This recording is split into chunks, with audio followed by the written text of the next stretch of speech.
हाय, स्वागत है आपका। मैं हूं author Sherry, international public speaking coach, global conference speaker. I am on a mission to create 1 million public speakers by 2030।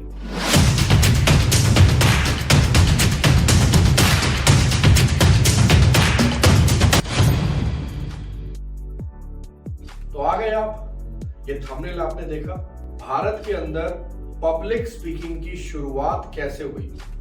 आप मेरे यकीन जाने, मैंने इस सब्जेक्ट के ऊपर काफी रिसर्च करा है और करीबन 1 से 1.5 महीना मुझे लग गया ये जानने के लिए कि एक्चुअली में इसकी जो रूट है, जो एक्चुअल में पब्लिक स्पीकिंग शुरुआत है, कहां से हुई है हिंदुस्तान के अंदर, वर्ल्ड में कहां से शुरू हुआ है, ये तो हम सब जानते हैं। ग्रीस एक ऐसी कंट्री है जहां पे बहुत सारे ग्रीक फिलोसफर्स हुए, जहां से पब्लिक स्पीकिंग की शुरुआत हुई, जिसे रेटोरिक स्किल्स के नाम से हमने पहचाना। रेटोरिक से ऑरेटरी और ऑरेटरी से पब्लिक स्पीकिंग आया।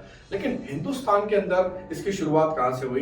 दोस्तों, जब मैं इस इंफॉर्मेशन को इंटरनेट पे सर्च कर रहा था तो मुझे बहुत समय लगा। इनफैक्ट मुझे ऐसी कोई इंफॉर्मेशन मिली नहीं। बहुत ही स्कैटर्ड वे में चीजें अलग अलग पड़ी हुई हैं, जिसमें पब्लिक स्पीकिंग का जिक्र है, किसी ने ब्लॉग लिख करके डाला हुआ है, किसी ने कोई यूट्यूब बनाई हुई है। बहुत सारी चीजें मैंने इस पे रिसर्च करी तो मुझे ऐसा कोई इंफॉर्मेशन नहीं मिला जिसमें इंडिया के अंदर पब्लिक स्पीकिंग की शुरुआत कहां से हुई है। बहुत ही स्कैटर्ड इंफॉर्मेशन है। लेकिन फिर भी बहुत हिम्मत करी मैंने, हिम्मत हारी नहीं, और फाइनली मैंने ये ढूंढ ही निकाला कि आखिरकार पब्लिक स्पीकिंग इंडिया के अंदर कैसे शुरुआत हुई।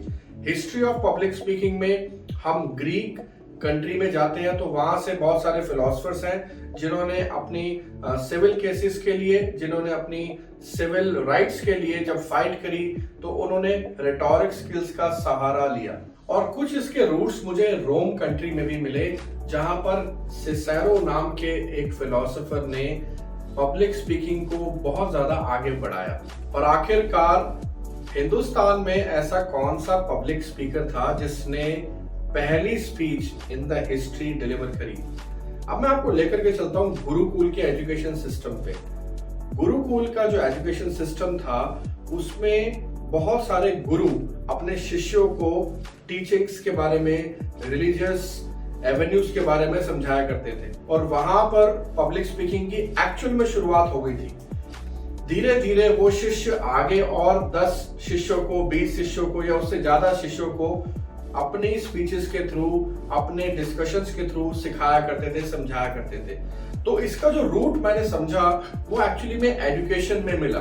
यानी कि जब हम टीचिंग करते हैं, that is also a form of public speaking. और एक बहुत अच्छी प्रथा हमारे गुरुओं ने चलाई, जिस वजह से हिंदुइज्म को लोग आज भी हमेशा दिल के साथ, लगाव के साथ और बहुत ज्यादा इसको फॉलो भी करते हैं। वो ये था कि जो भी गुरु अपने शिष्यों को कुछ सिखाता है तो बदले में शिष्य से गुरु दक्षिणा की डिमांड करता है। वो गुरु दक्षिणा कोई पैसे की दक्षिणा नहीं होती है, वो गुरु दक्षिणा होती है कोई प्रोजेक्ट पे वो काम करता है और बदले में वो और लोगों को सिखाता है।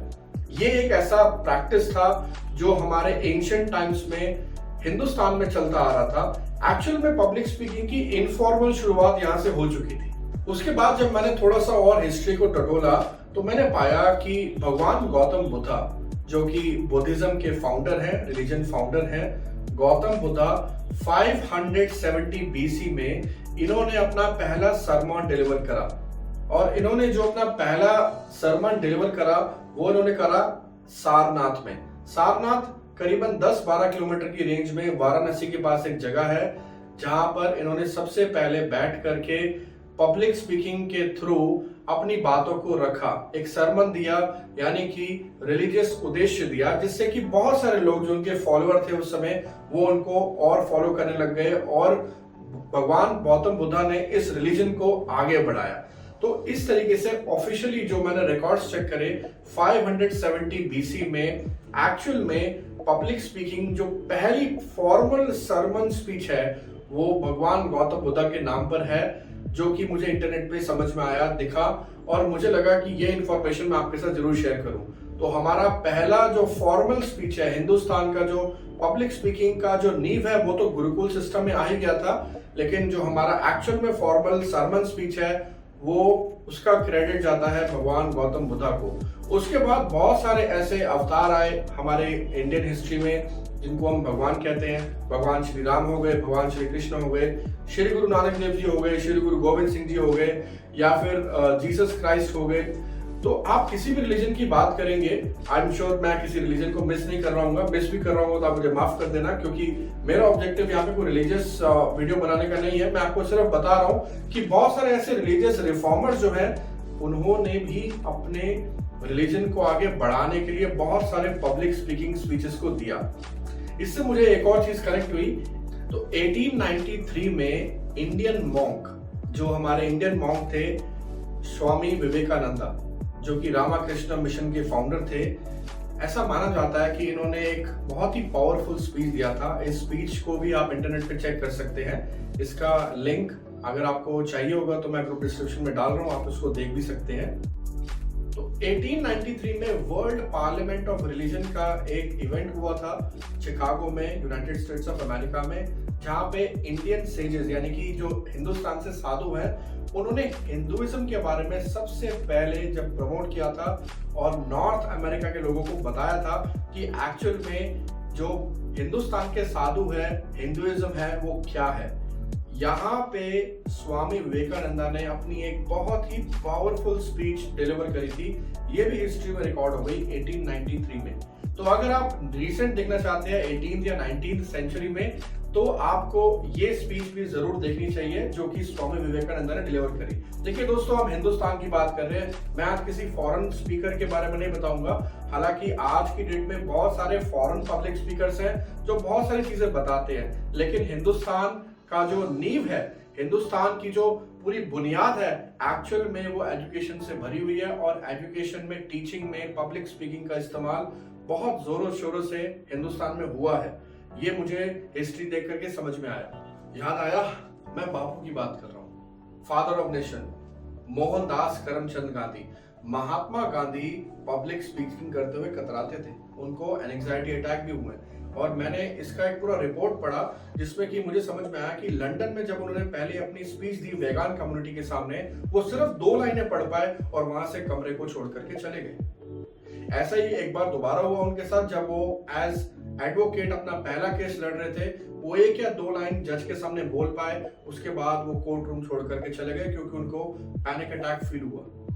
लेकिन महात्मा गांधी ने हिम्मत नहीं हारी, और आज पूरा देश नहीं, पूरा वर्ल्ड, पूरा विश्व जानता है कि महात्मा गांधी ने पब्लिक स्पीकिंग करके पॉलिटिशियंस के सामने अपनी बातें रखी और बहुत सारी मूवमेंट ऐसी चलाई जिसकी वजह से हिंदुस्तान आजाद हुआ, and he became one of the greatest leaders of all time in the history of the world. है ना पावर पब्लिक स्पीकिंग में। महात्मा गांधी ने जो अपनी पहली मेजर पब्लिक स्पीकिंग स्पीच दी, वो दी 1916 में, जब बनारस हिंदू यूनिवर्सिटी का फॉर्मेशन हुआ। वहां पर वो पहली बार छात्रों के सामने, फैकल्टी के सामने और यूनिवर्सिटी के स्टाफ के सामने उन्होंने पहली बार ये स्पीच दी। तो अगर मैं 19th सेंचुरी की बात करता हूं, तो महात्मा गांधी ऐसे शख्स हुए जिन्होंने अपनी पहली मेजर स्पीच इस यूनिवर्सिटी के फॉर्मेशन यानी कि उद्घाटन, इनॉग्रेशन पे उन्होंने दी। दोस्तों, 1817 में भी जब हिंदुस्तान का पहला स्कूल स्टार्ट हुआ, जिसका नाम है हिंदू स्कूल, कोलकाता में, वहां पर भी ऐसा मेरा मानना है कि जब बच्चों को पढ़ाया जाता है तो पब्लिक स्पीकिंग तो आती ही आती है। आप बच्चों के साथ इंटरेक्ट करते हैं, या बहुत सारे फॉर्म होते हैं पब्लिक स्पीकिंग के। तो अगर पहले स्कूल की बात करें तो ये कहना भी गलत नहीं होगा कि पहले स्कूल में भी पब्लिक स्पीकिंग की शुरुआत हो चुकी थी हिंदुस्तान के अंदर। तो कहीं ना कहीं मैं इसके रूट 1817 में भी देखता हूँ। लेकिन जैसे कि मैंने आपको बताया कि जो सबसे पहली स्पीच थी, फॉर्मली जो सर्मन था, वो भगवान गौतम बुद्ध के नाम पर हिस्ट्री में रिकॉर्डेड है। सिमिलरली, बिल्कुल इसी तरीके से CMS कॉलेज ऑफ कोट्टायम, यहाँ पर भी 1815 में पब्लिक स्पीकिंग की शुरुआत हो चुकी थी। बहुत सारे फैकल्टीज ने बच्चों को पढ़ाया। तो आइडियली आप देखेंगे स्कूल, कॉलेज, एजुकेशन, यहाँ पर भारत की, हिंदुस्तान की नींव है। तो दोस्तों, आज इस वीडियो के थ्रू मैंने आपको ये बता दिया कि पब्लिक स्पीकिंग इंडिया में, हमारे अपने हिंदुस्तान में कैसे शुरू हुआ, और हिंदुस्तान में पब्लिक स्पीकिंग कब से करा जा रहा है, क्योंकि अब आज की डेट में पब्लिक स्पीकिंग एक बहुत इंपॉर्टेंट स्किल लेकर करके सामने आया है। और मैं आशा करता हूं कि आप सब इस स्किल की इंपॉर्टेंस को समझेंगे। आपको और किसी भी सब्जेक्ट पे पब्लिक स्पीकिंग से रिलेटेड वीडियो बनवाना है, आप मुझे प्लीज कमेंट बॉक्स में टाइप करके भेजिए कि ऐसा कौन सा सब्जेक्ट है जो आप चाहते हैं कि मैं कवर करूं, ताकि मैं आपके कमेंट्स को पढूं और मैं उस टॉपिक पर वीडियो बनाऊं। अगर आपको मेरा ये वीडियो पसंद आया है, आप इस वीडियो को लाइक, शेयर और मेरे चैनल को सब्सक्राइब करना बिल्कुल भी मत भूलें और बेल आइकन दबाना बिल्कुल मत भूलें और अपने फ्रेंड्स के साथ, अपने सगे संबंधी के साथ मेरा वीडियो जरूर शेयर करें। पब्लिक स्पीकिंग की इस इंफॉर्मेशन को फैलाएं और लोगों को बताएं कि हिंदुस्तान में बहुत साल पहले पब्लिक स्पीकिंग की शुरुआत ऑलरेडी हो चुकी थी। ये वीडियो देखने के लिए, मेरे साथ जुड़े रहने के लिए आप सभी का बहुत बहुत धन्यवाद।